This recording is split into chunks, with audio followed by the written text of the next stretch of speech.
South Africa's government of national unity is facing its most significant political test since its formation, as the coalition's second largest party takes legal action against the administration's flagship land policy.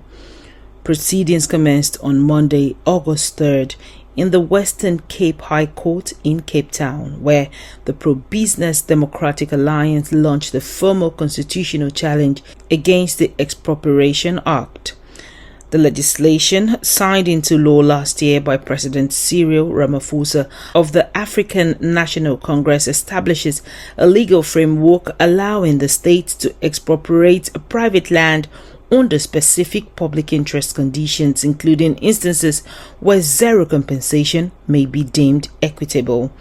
The High Court battle brings to the forefront a fundamental ideological rift between the two primary partners in South Africa's governing coalition. The ANC maintains that the statute is a critical constitutional mechanism to address historical land dispossessions from the apartheid era, during which the black majority was systematically stripped of property ownership. Conversely, the DA argues that the law's language is unconstitutionally vague and threatens standard property protections across the economy. Addressing media outside the court in Cape Town, DA Federal Council Chairperson Asho Sarupen emphasized the party's core legal objection. He says, "We will not accept a bill that legalizes land grabs. What we need is stable legislation that attracts investment, ensures that people can build intergenerational wealth, and protects as many rights as possible." The controversy surrounding South Africa's land policy has reverberated far beyond national borders, worsening diplomatic relations with key Washington partners.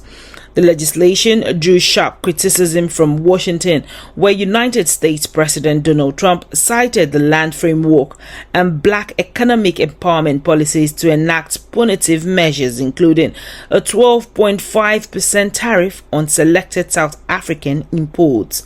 While national business leaders wondered perceived threats to private property could deter foreign direct investment, legal experts caution against overstating the law's economic novelty. Land reform attorneys note that state expropriation powers have existed in South Africa since 1975 under frameworks similar to eminent domain in the United States, with the new statute attempting to align compensation rules with the nation's 1996 constitution. As the Western Cape High Court reviews both the substantive constitutionality and the parliamentary procedure used to pass the bill, any eventual ruling is expected to be appealed to the Constitutional Court. The ultimate judicial determination will not only shape the future of land reform in South Africa, but will also determine whether the fragile coalition government can withstand deep policy divisions on fundamental economic rights. I am Otaria Benjamin, reporting with clarity on the issues that impact our continent. This is Media Room Africa.